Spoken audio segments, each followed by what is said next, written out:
अमेरिकी राष्ट्रपति Donald Trump ने एक बार फिर दुनिया की राजनीति में हलचल मचा दी है। वेनेजुएला के बाद अब ट्रंप का अगला निशाना हो सकता है कोलंबिया।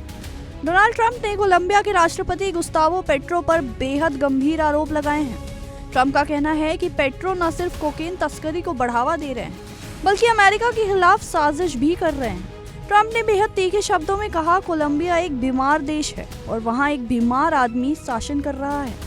उसे कोकेन बनाना और अमेरिका में बेचना पसंद है, लेकिन वो ज्यादा दिन ऐसा नहीं कर पाएगा।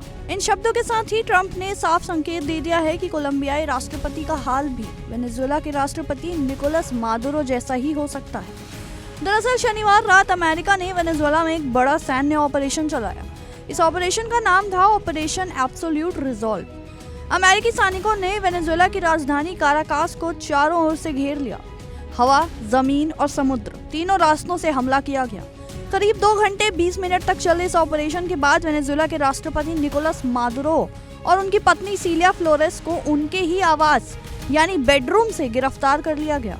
अमेरिका मादुरो को अपने साथ ले गया है। उन पर अमेरिका में नार्को टेररिज्म, कोकेन तस्करी और अवैध हथियारों की सप्लाई और अमेरिका के खिलाफ साजिश के गंभीर आरोप है।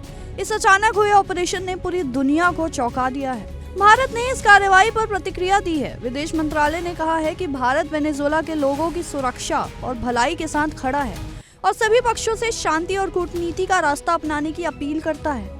अब सवाल उठता है, अगला नंबर किसका? डोनाल्ड ट्रंप के हालिया बयानों ने साफ किया है कि उनका फोकस अब कोलंबिया पर है। एयरफोर्स 1 में पत्रकारों से बातचीत के दौरान ट्रंप ने कहा, कोलंबिया के खिलाफ सैन्य कार्रवाई का आइडिया मुझे अच्छा लगता है। यानी वेनेजुएला के बाद कोलंबिया पर भी अमेरिकी कार्रवाई की पूरी संभावना है।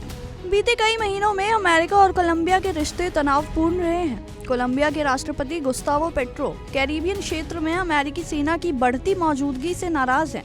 पेट्रो डोनाल्ड ट्रंप के सबसे बड़े अंतर्राष्ट्रीय आलोचकों में गिने जाते हैं। हाल ही में पेट्रो ने ट्रंप को कोलंबिया आने का न्योता भी दिया था। उन्होंने कहा था, ट्रंप कोलंबिया आए और देखें कि हमारी सरकार ड्रग्स बनाने वाली लैब्स को कैसे नष्ट कर रही है। पेट्रो ने वेनेजुएला पर अमेरिकी हमले को लैटिन अमेरिका की संप्रभुता पर हमला बताया था और चेतावनी दी थी कि इससे एक बड़ा मानवीय संकट पैदा हो सकता है। लेकिन पेट्रो की यही आलोचना ट्रंप को नागवार गुजरी। इसके बाद ट्रंप ने पेट्रो को सावधान रहने की चेतावनी दी और उन पर कोकेन उत्पादन और तस्करी को बढ़ावा देने का आरोप लगाया। डोनाल्ड ट्रंप लगातार कहते रहे हैं कि लैटिन अमेरिकी देशों से अवैध ड्रग्स अमेरिका पहुंच रही है, जो अमेरिकी युवाओं का भविष्य बर्बाद कर रही है। इसी तर्क के आधार पर उन्होंने वेनेजुएला पर हमला किया। हालांकि बाद में ये भी साफ हो गया कि ट्रंप की नजर वेनेजुएला के विशाल कच्चे तेल भंडार पर भी है। अब मादुरो की गिरफ्तारी के बाद ट्रंप की नजरें कोलंबिया पर टिकी हैं। आपको बता दें कि दुनिया में कोकेन का सेवन लगभग हर देश में होता है, लेकिन कोकेन का कच्चा स्रोत कोका का पौधा मुख्य रूप से 3 देशों में उगाया जाता है, कोलंबिया, पेरू और बोलीविया। कोलंबिया में करीब 2,50,000 हेक्टेयर में कोका की खेती हुई। पेरू दूसरे नंबर पर रहा और बोलीविया तीसरे स्थान पर। यानी साफ है कि ड्रग्स के खिलाफ जंग के नाम पर अमेरिका अब लैटिन अमेरिका में एक के बाद एक बड़े कदम उठा रहा है।